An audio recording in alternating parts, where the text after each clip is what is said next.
Hi, this is GunNut226 with a knife review. Today we're looking at the Kershaw Hefton. First of all, why did I buy this knife? Well, I bought this knife for my EDC. It looked like a cool little knife. It's red. Has little gadgets on it. I'll show you what that means later. Has a stubby blade. It looks shorter than it actually is. So I thought I'd give it a chance. It's Kershaw, and I really like Kershaw stuff, so... And it just looks cool, so I kind of dug it right from the get-go. So I got it from ADC, tested it out. I've been carrying it for a while. See, there's a little bit of dust and stuff on there, but that's okay. We'll live with that. Okay, first of all, let's take a look at the blade steel. You can see here, the camera will focus. We've got 8CR13 MOV. So it's a pretty good steel, fairly robust. It came sharp out of the box. So it's a really nice blade. I like the blade shape. It's got a little relief on the top. That's kind of nice. It looked to me, it looked kind of stubby, and I thought it was going to be a shorter blade than it actually was. But I'll get into the length a little bit here in a little bit. Overall, the blade has held up well. It kept a nice edge. Came with an edge on it. I didn't have to touch it up at all yet. I've only been carrying it for a month or so. So it's still early in my testing period. Here we get to the speed. It's a fairly speedy little guy. I wouldn't call it excessively fast. But it's not terrible. I didn't want to play with the pivot point. Probably could make it a little better, but overall it's pretty good. So you can hear it snaps open. It's real nice. If we look in there, see if we can see.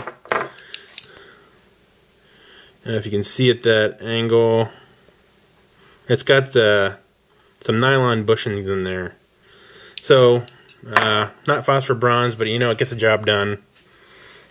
And if the speed is lacking, it's not due to that, I don't think. But here we'll get to the next point here. The lockup strength when you open it up comes out. Like I said, I didn't make any adjustments to the pivot point. No real wiggle side to side. Maybe a little bit side to side, but you can't even really tell in use. And up and down, there's absolutely none. See here, there's good engagement there on the stop pin, and there's also good engagement here on the liner lock. Liner lock knives are pretty good. Looks like it's already worn partially the way into the blade. So as it gets worn more and more, it'll keep moving over. Can't really see any wear marks too much yet. You can see some pocket lint that I have there. I need to probably clean this up a little bit. But overall, it's pretty good. I like the lockup strength. It's very nice. On to the weight. It's a little bit heavy. I didn't find I had a problem with it on a daily basis. But it is a little bit heavy. It's a little chunky for what it is, and I'll get to that in a second. Just take a look at what the actual weight is. Weight is, looks like 3.2 ounces basically. So not terribly light for this size of knife, but it's not that horrible. I can live with it. Some of the weight comes from it. It's got a nice plastic or glass embedded liner or frame with some rubber inserts.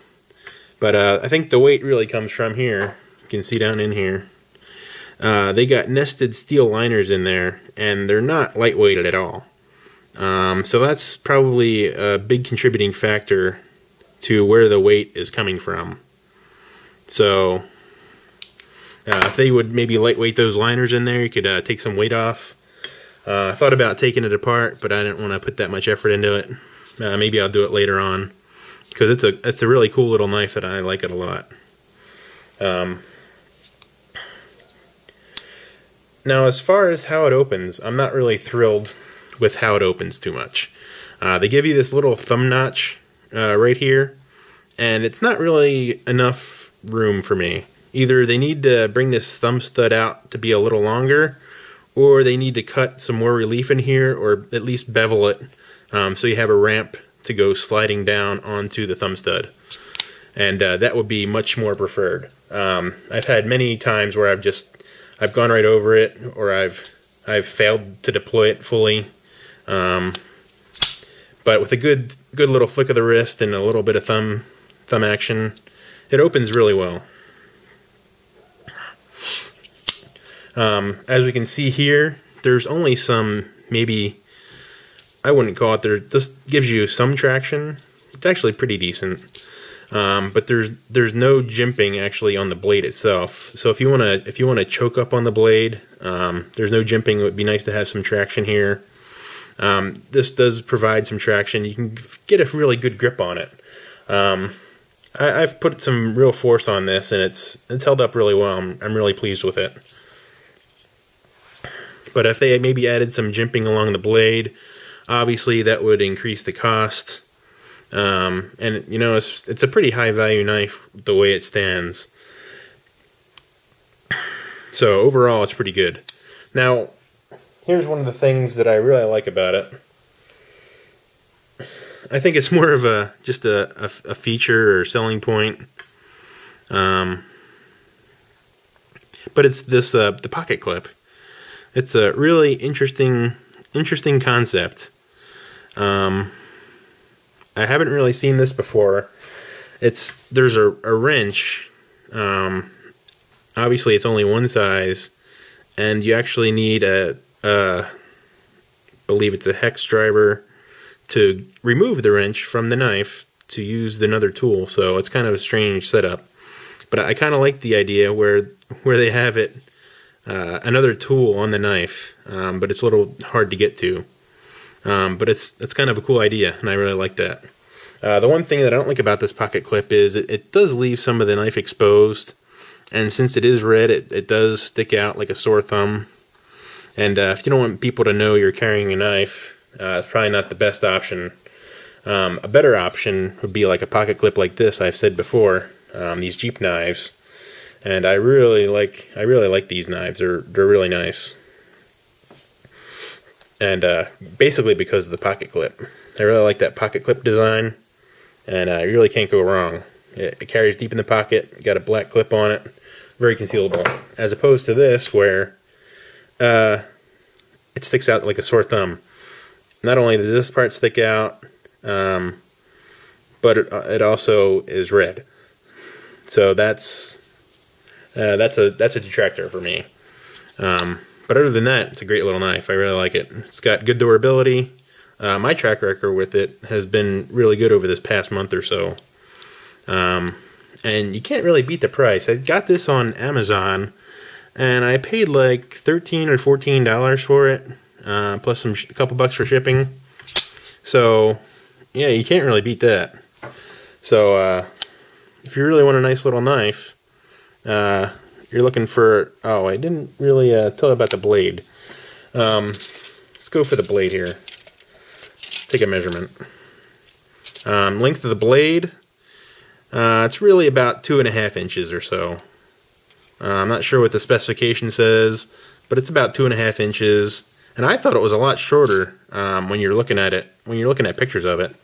So it brings the entire extended length just over 6. So it's really a nice little knife. Have no complaints about it.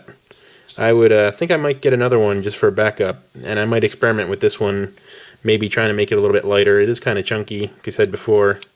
Overall, it's pretty good. So if you have any other questions or comments on this knife, let me know. You can comment or PM this video. Anyway, thanks for watching.